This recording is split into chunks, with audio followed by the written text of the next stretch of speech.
Hello student, welcome back to my channel. कैसे हैं आप सभी लोग। आप लोग के यूपी में जो एलटी ग्रेड का एग्ज़ाम होने वाला है कॉमर्स का आप लोगों का, तो इसमें आप लोग की जो डेट आई है दिसंबर की, आप सभी को पता ही होगी कि दिसंबर में आपका एग्ज़ाम होने वाला है। एमआरएस का भी एग्ज़ाम लगा हुआ है, तो जिन बच्चों ने एमआरएस में फॉर्म फिल किया होगा उनका भी पेपर है, और जो एलटी ग्रेड वाले हैं उन लोगों का भी एग्ज़ाम आपका दिसंबर में ही होने वाला है। तो यहाँ पर बहुत ही इंपॉर्टेंट है कि दोनों को साथ में आपको लेकर के चलना है। तो टियर 1 की तैयारी जो आपको एमआरएस में करनी होगी, तो उसके लिए जो प्रीवियस ईयर के क्वेश्चंस हैं, वो बहुत ही इंपॉर्टेंट हैं। वो ऑलरेडी मेरा जो सेकंड चैनल है पीवाईक्यू ज़ोन करके, वहाँ पर आपको प्रीवियस ईयर के सारे क्वेश्चन प्रोवाइड कराए हैं मैंने। चाहे वो आईसीटी हो, रीजनिंग हो, या फिर आपके हिंदी, इंग्लिश, जनरल अवेयरनेस, सारे ही क्वेश्चंस आपको वहाँ मिल जाएँगे। चाहे आप टीजीटी में फॉर्म फिल किए हों, पीजीटी में या फिर अकाउंटेंट में। तो इसलिए आप इस चैनल को सब्सक्राइब कर सकते हैं और वीडियोज़ को देख सकते हैं, तो प्रीवियस ईयर क्वेश्चंस आपको वहाँ पर ईज़िली मिल जाएँगे। अब हम बात करते हैं एलटी ग्रेड की, तो एलटी ग्रेड में यहाँ पर जो 2018 में पेपर हुआ था, वो पेपर भी मैंने आप लोग को सॉल्व करवाया हुआ है। अगर नहीं देखा है तो देख लीजिए। कहाँ पर आपको पेपर मिल सकता है या उसकी बुक जो है कौन-सी इम्पोर्टेंट है जिससे आप प्रैक्टिस कर सकते हैं, उस पर भी मैंने एक वीडियो बनाई है। वो भी वीडियो आप देख लीजिए, जिससे आपको क्लियर हो जाएगा कि कौन-सी बुक्स इम्पोर्टेंट हैं आपके लिए। अब यहाँ पर प्रैक्टिस सेट आपके चल रहे थे, तो आज कुछ और नए क्वेश्चंस लेते हैं और उनको सॉल्व करते हैं, जो कि इम्पोर्टेंट भी हैं और अलग-अलग एग्ज़ाम्स में पूछे गए हैं। तो फर्स्ट क्वेश्चन है, if net profits are 40,000 and non cash expenses are 5,000, then funds from operations will be. यदि शुद्ध लाभ 40,000 है व गैर नकदी व्यय 5,000 है, तो संचालन से कोष होंगे। ये आपका जो यूपी में टीजीटी पीजीटी का एग्जाम हुआ है, जो पहले प्रीवियस ईयर में हुए हैं, उसमें ये क्वेश्चन कई बार रिपीट हुआ हुआ क्वेश्चन है। बहुत ही सिंपल सा इजी सा क्वेश्चन है। 40,000 होगा, 35,000 होगा, 45,000 होगा, 50,000 होगा। तो इसको निकालने के लिए आपको क्या करना है, सबसे पहले तो यहाँ पर जो प्रॉफिट दे रखा है 40,000 का दे रखा है, उसमें क्या बताया कि नॉन कैश एक्सपेंसेस जो हैं वो गैर नकदी व्यय कितने हैं, 5,000 के हैं। तो इसे हम कैसे सॉल्व करेंगे, तो यहाँ पर सिंपल सी बात है, ये जो आपके 40,000 इसमें 5,000 को हम ऐड कर देंगे, जोड़ देंगे। करेक्ट आंसर हमारा क्या हो जाएगा, ऑप्शन सी वाला हो जाएगा, 45,000 हो जाएगा। क्योंकि इस तरह के जो क्वेश्चंस होते हैं, आपने फंड फ्रॉम ऑपरेशन पढ़ा होगा निकालना कि किस तरह से निकाला जाता है। इसके लिए प्रॉफिट एंड लॉस और एडजस्टमेंट अकाउंट बनता है, तो वहाँ पर जो भी हमारा प्रॉफिट होता है करंट ईयर का, उसको लेते हैं और साथ में जितने भी आपके नॉन कैश एक्सपेंसेस होते हैं उनको ऐड कर दिया जाता है और इनकम्स को लेस कर दिया जाता है। उसके बाद जो निकल करके हमारा आता है, वो हो जाता है आपका फंड फ्रॉम ऑपरेशन। वही चीज़ यहाँ पर पूछी गई थी। एक आंसर हमारा ऑप्शन सी हो जाएगा। चलिए नेक्स्ट क्वेश्चन है, methods of valuation of goodwill is are. ख्याति के मूल्यांकन की विधियां हैं, एवरेज प्रॉफिट मेथड, औसत लाभ विधि, सुपर प्रॉफिट मेथड, अधिलाभ विधि, कैपिटलाइजेशन मेथड, या फिर ऑल ऑफ द अबव। तो गुडविल जो होती है, ख्याति जो होती है, उसकी अगर वैल्यूएशन की हम बात करें तो मेनली आपके 4 मेथड्स होते हैं। यहाँ पर जो ये 3 दे रखे हैं कि एवरेज वाला, सुपर वाला और कैपिटलाइजेशन, इसके अलावा एक और मेथड होता है। फोर्थ मेथड जो होगा वो आपका एन्युटी मेथड होता है, यानी कि वार्षिकी विधि होती है। तो यहाँ पर ये तीनों ही करेक्ट हो जाएंगे। करेक्ट आंसर ऑप्शन डी हो जाएगा, क्योंकि पार्टनरशिप में बहुत बहुत इंपॉर्टेंट आपका पार्टनरशिप पॉइंट है, उससे क्वेश्चंस आपके बनेंगे। उसमें यहाँ पर गुडविल भी आती है और यहाँ पर न्यूमेरिकल भी बन सकते हैं। नेक्स्ट क्वेश्चन है, according to Walter firm should pay 100% dividend if. यहाँ पर कह रहा है कि वाल्टर के अनुसार जो होगा वो फर्म का 100% लाभांश देना चाहिए। ये आपकी किससे रिलेटेड है, जो लाभांश नीतियाँ होती हैं, डिविडेंड पॉलिसीज होती है, उससे रिलेटेड क्वेश्चन है यहाँ पर। इसमें वाल्टर का आप पढ़ेंगे, जो मॉडल है वो पढ़ेंगे, कई तरह के दे रखे हैं। तो इन्होंने कब कहा था कि 100% जो लाभांश होता है फर्म को देना चाहिए, जब आर इज ग्रेटर देन के हो जाएगा, आर इज इक्वल टू के है, आर इज लेस देन क्या है, या फिर इनमें से कोई नहीं। तो 100% कब दिया जाता है, जब जो रिटर्न की जो लागत होती है, जो आर है आपका रेट ऑफ रिटर्न है, और के जो होती है, ये जो के है, ये पूंजी की लागत होती है। तो यहाँ पर कब दिया जाएगा, जब पूंजी की लागत जो होगी वो अधिक होगी और जो आपका रेट ऑफ रिटर्न है वो कम होगा। करेक्ट आंसर क्या हो जाएगा, हमारा ऑप्शन सी रहेगा। तो इस तरह के क्वेश्चन भी आपके एग्जाम में बन सकते हैं, इनको भी अच्छे से तैयार करिएगा। करेक्ट आंसर हमारा ऑप्शन सी हो जाएगा। नेक्स्ट क्वेश्चन है, according to net asset is, शुद्ध संपत्ति जो होती है उसकी क्या मीनिंग होगी। बहुत ही इजी सा क्वेश्चन है। जब शुद्ध संपत्ति हमें निकालनी होती है, नेट एसेट हमको निकालनी है, तो जो हमारी टोटल एसेट्स होती हैं उसमें से हम लेस करते हैं। क्या लेस करते हैं, टोटल लायबिलिटीज को, या फिर हम ऐड कर देंगे फिक्स एसेट या फिर करंट एसेट को, या फिर हम उसमें से करंट लायबिलिटीज को लेस करते हैं, या फिर आउटसाइड लायबिलिटीज को। तो यहाँ पर कंफ्यूजन जो होती है, ज्यादातर स्टूडेंट जो है वो करंट लायबिलिटीज को लेस करने के लिए आंसर टिक करेंगे, जो कि गलत हो जाएगा। जब हमें नेट एसेट निकालनी होती है, तो जितनी भी हमारी आउटसाइड लायबिलिटीज होती हैं, जो बाह्य दायित्व होते हैं, उनको हम लेस करते हैं। करेक्ट आंसर हमारा क्या होगा, ऑप्शन डी हो जाएगा। अब आउटसाइड लायबिलिटीज में आपके क्या आते हैं, जो आउटसाइड लायबिलिटीज़ में जो करंट लायबिलिटीज़ भी आती हैं, प्लस साथ-साथ जो आपकी लॉन्ग टर्म लायबिलिटीज़ जो आउटसाइड होती हैं, जैसे कि जो लोन हैं, अगर लिए हुए हैं तो उनको लेस किया जाता है। एक आंसर हमारा ऑप्शन डी होगा। नेक्स्ट क्वेश्चन है favourable balance of cash book means, यहाँ पर कह रहा है कि रोकड़ बही के अनुसार अनुकूल शेष का क्या अर्थ होता है? Debit balance as per cash book, debit balance as per passbook, credit balance as per cash book या फिर none of them.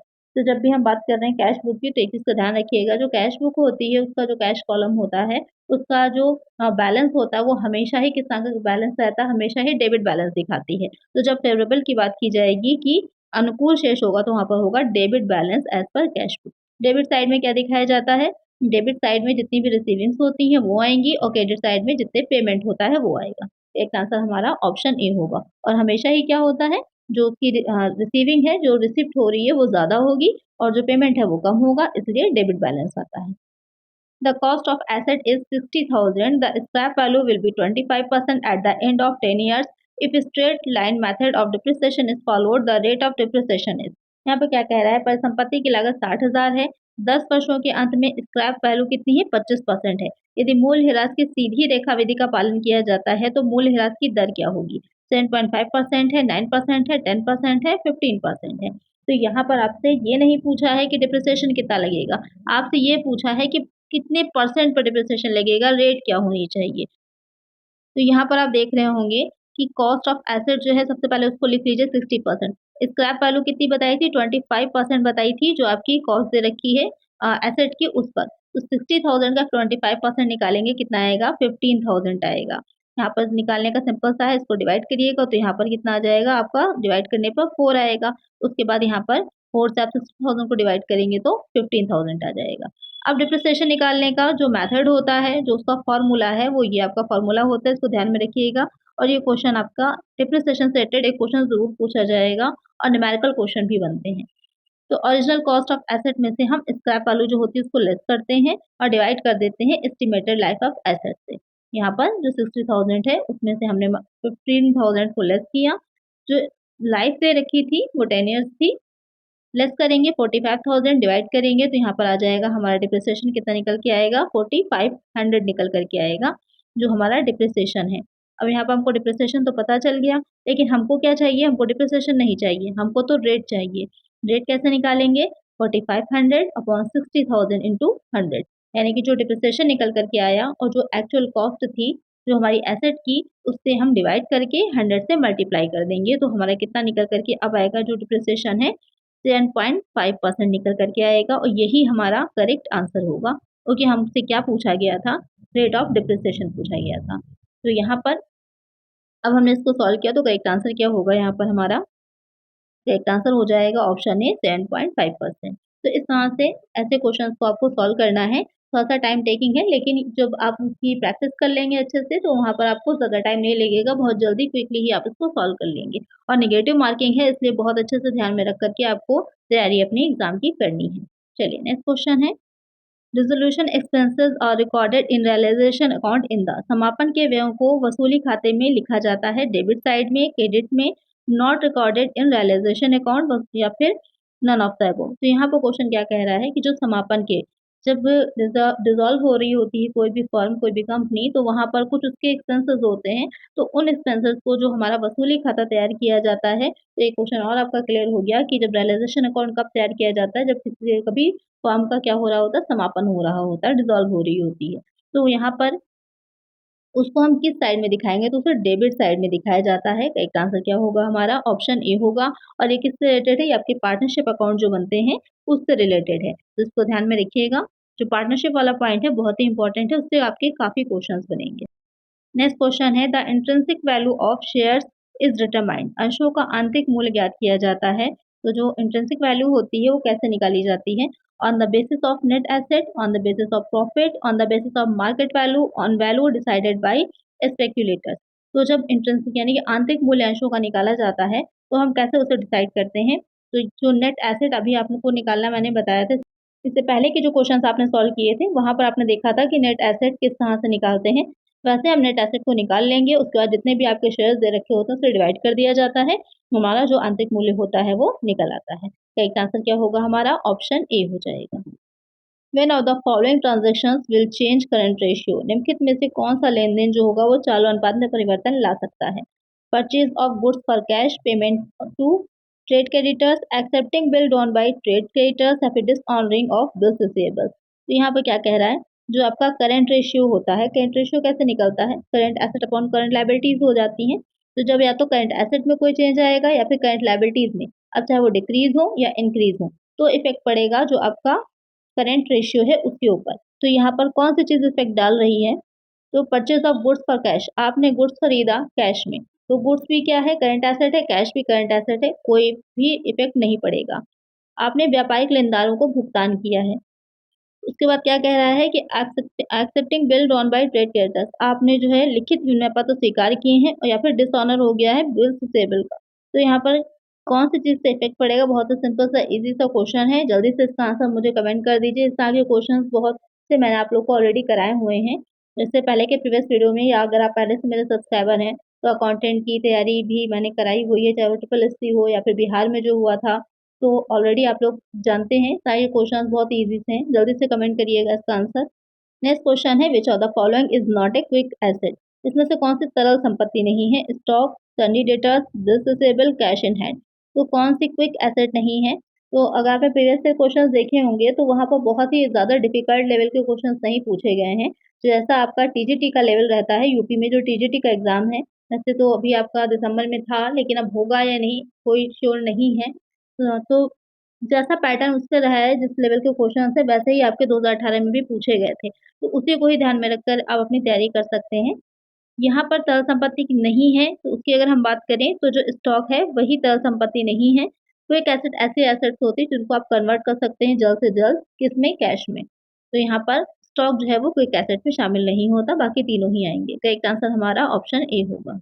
Next question है, debit note is prepared for which transaction, नाम पत्र किस लेन देन के लिए तैयार किया जाता है, for purchase of goods, for cash cell of goods, for purchase return, for sale return. तो यहाँ पर जो डेबिट नोट तैयार किया जाता है वो किस लिए होता है, तो परचेज रिटर्न के लिए होता है कि आपने कुछ परचेज किया है उसको आप रिटर्न कर रहे हैं, तो वहां पर जो क्रेता होता है वो बनाता है डेबिट नोट को, ये ध्यान में रखिएगा, क्रेता द्वारा तैयार किया जाता है।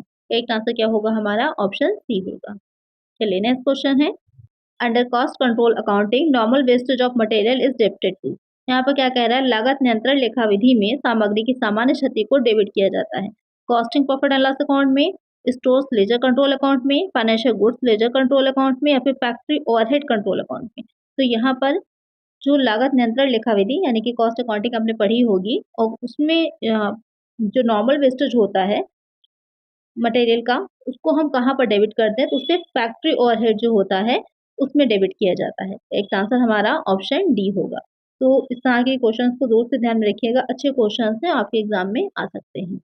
चलिए नेक्स्ट क्वेश्चन है, under which act audit is compulsory, कौन से अधिनियम के अंतर्गत जो अंकेक्षण होता है वो अनिवार्य है, partnership act 1932, Indian companies act 2013, या फिर बोथ, या फिर इनमें से कोई नहीं। तो अगर हम कहें ऑडिट किसमें कंपल्सरी है, तो पार्टनरशिप एक्ट में पार्टनरशिप जो होती है उसके लिए ऑडिट कराना कोई कंपल्सरी नहीं होता, पूरी तरह से वॉलेंट्री होता है।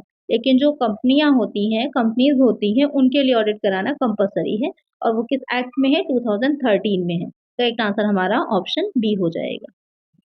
क्योंकि जो आपका पार्टनरशिप फर्म होती है वहाँ पर सिर्फ पार्टनर्स ही होते हैं जिनके पैसे लगे होते हैं उस फर्म में, तो उनका जो लाइबिलिटी होती है लिमिटेड और अनलिमिटेड दोनों ही तरह की होती है, लेकिन वो फर्म के ही सदस्यों तक सीमित रहती है, लिमिटेड रहती है।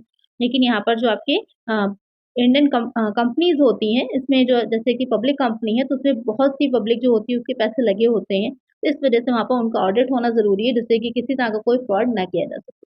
एक आंसर है ऑप्शन बी। नेक्स्ट क्वेश्चन है, the two basic measures of liquidity are, तरलता के मापने की दो मुख्य माप क्या होती हैं, stock and debtors turnover ratio, current ratio and operating ratio, current ratio and liquid ratio, gross profit and net profit ratio. Question क्या कह रहा है कि तरलता के मापने की, जब आप लिक्विडिटी माप रहे हैं तो आपने रेशियो एनालिसिस चैप्टर पढ़ा होगा, उसमें कई तरह के रेशियोज दे रखे हैं अलग अलग चीजों के लिए, प्रॉफिटेबिलिटी रेशियोज हैं, एक्टिविटी रेशियो हैं, टर्नओवर रेशियोज हैं, कई तरह के रेशियोज हैं। उसमें लिक्विडिटी मापने के जो मेन दो रेशियो हैं वो कौन से हैं, करंट रेशियो और लिक्विड रेशियो। करेक्ट आंसर क्या होगा, ऑप्शन सी हो जाएगा। चलिए नेक्स्ट क्वेश्चन है, which of the following is an application of fund, निम्नलिखित में से कौन सा कोषों का अनुप्रयोग है?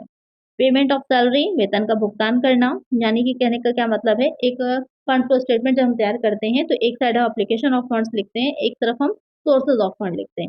एप्लीकेशन में जहाँ-जहाँ हमने यूज़ किया होगा फंड का, तो ऑप्शंस में अगर देखते हैं तो पेमेंट ऑफ सैलरी, वेतन का भुगतान, ये जो है आपके फंड फ्लो की स्टेटमेंट जो है उसकी मद नहीं होती, इसको हम जो है जो प्रॉफिट एंड लॉस का अकाउंट बनाते हैं वहाँ पर दिखाते हैं। राइटिंग ऑफ डिप्रिसिएशन, ह्रास का अपलेखन, ये भी वहीं पर जाएगा। सेल ऑफ फिक्स्ड एसेट, तो ये तो सोर्स हो जाएगा।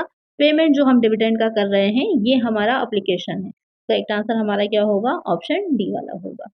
बहुत अच्छा क्वेश्चन है, इस तरह के क्वेश्चन आपको 100% एग्जाम में देखने को मिलेंगे। चलिए नेक्स्ट क्वेश्चन है, ऑपरेटिंग रेशियो इज, संचालन अनुपात कौन सा है? तो अभी मैंने बताया था कि कई तरह के रेशियो एनालिसिस में आपने पढ़े होंगे जो रेशियोज हैं, इसी में ऑपरेटिंग रेशियो भी आता है। तो ये किस तरह का रेशियो है? प्रॉफिटेबिलिटी है, एक्टिविटी है, सॉल्वेंसी है, या फिर इनमें से कोई नहीं। तो ये जो है वो प्रॉफिटेबिलिटी रेशियो है, ये बताता है संचालन अनुपात की जो संस्था है, जो जो भी कंपनी है, ऑर्गेनाइजेशन है, उसका ऑपरेशन जो है वो किस तरह से चल रहा है, किस तरह से वो ऑपरेट कर पा रही है, कितना अनुपात है उसके अकॉर्डिंग। तो एक आंसर क्या होगा हमारा? ऑप्शन ए होगा। और निकाला कैसे जाता है कि कंपनी को चलाने में जो भी ऑपरेटिंग एक्टिविटीज कर रहे हैं उनकी जो कॉस्ट आ रही है उसको नेट सेल पे निकाला जाता है। तो यहाँ पर करेक्ट आंसर हमारा ऑप्शन ए होगा। नेक्स्ट क्वेश्चन है, ऑडिट ऑफ पार्टनरशिप फर्म में सरदारी फर्म का अंकेक्षण होता है, कंपलसरी, वॉलेंट्री, ऑप्शनल, या फिर पीरियोडिकल। तो जो ऑडिट ऑफ पार्टनरशिप फर्म होता है, तो अभी मैंने बताया था आपको कि कंपनीज जो होती हैं उनका, अभी मैंने बताया था आपको कंपनीज जो होती हैं उनका कंपलसरी होता है, लेकिन जो फर्म्स होती हैं उनका पूरी तरह से ऐच्छिक होता है। एक आंसर हमारा ऑप्शन बी होगा। नेक्स्ट क्वेश्चन है, which one explain the accounting of amalgamation, कौन सा एकीकरण लेखांकन की व्याख्या करता है? अकाउंटिंग स्टैंडर्ड 6 है, 8 है, 10 है, 14 है। तो यहाँ पर जो आपका आएगा अमलगमेशन से रिलेटेड वो आपका डी वाला ऑप्शन है, अकाउंटिंग स्टैंडर्ड 14। अच्छा, अब जो है आपके जो अकाउंटिंग स्टैंडर्ड है उसमें थोड़े से चेंजेस हुए हैं। एक बार देख लीजिएगा कि कौन-कौन से चेंजेस हुए हैं या कौन से नए एडिशन हुए हैं, तो उसको एक बार ज़रूर से देख लीजिएगा, कहीं ऐसा ना हो आप पुराना ही वाला पढ़ के जाइए और वहाँ पर अपडेट किया हुआ क्वेश्चन आ जाएगा तो वहाँ पर आपका गलत हो जाएगा। करेक्ट आंसर यहाँ पर ऑप्शन डी होगा। According to company's share capital and debentures rules 2014, by which percent of a company will have to create debenture redemption reserve of the amount of the debentures to be redeemed? Company अंशपूंजी तथा ऋण पत्र नियम 2014 के अनुसार शोधन के पूर्व ऋण पत्रों की राशि का कितने प्रतिशत से ऋण पत्र शोधन का कोष का निर्माण करना होता है? 50% का, 25%, 70%, 100%। यानी कि जब हमको रिडीम करना होंगे जो शेयर्स हो या फिर जो डिबेंचर्स होते हैं, तो वहाँ पर उसके लिए हम जो रिडेम्पशन अकाउंट बनाते हैं, तो कितना हम रिडेम्पशन रिज़र्व अकाउंट बनाते हैं, तो वहाँ पर हमें कितना ट्रांसफ़र करना ज़रूरी है, तो 25% होता है। एक आंसर क्या होगा हमारा? ऑप्शन बी होगा। बहुत ही अच्छा क्वेश्चन है, इसको ज़रूर से ध्यान में रखिएगा। तो आज की वीडियो में इतना ही, मिलते हैं नेक्स्ट वीडियो में कुछ और नए क्वेश्चंस के साथ। अगर वीडियो अच्छी लगी लाइक ज़रूर से कर दीजिएगा और कुछ इंपॉर्टेंट बुक्स जो हैं वो टैग की हुई हैं, तो उनको अगर आप परचेज़ करना चाहें तो परचेज़ कर सकते हैं, टैग प्रोडक्ट्स में देख सकते हो लिस्ट में। तो आज की वीडियो में इतना ही, मिलते हैं नेक्स्ट वीडियो में। Thank you.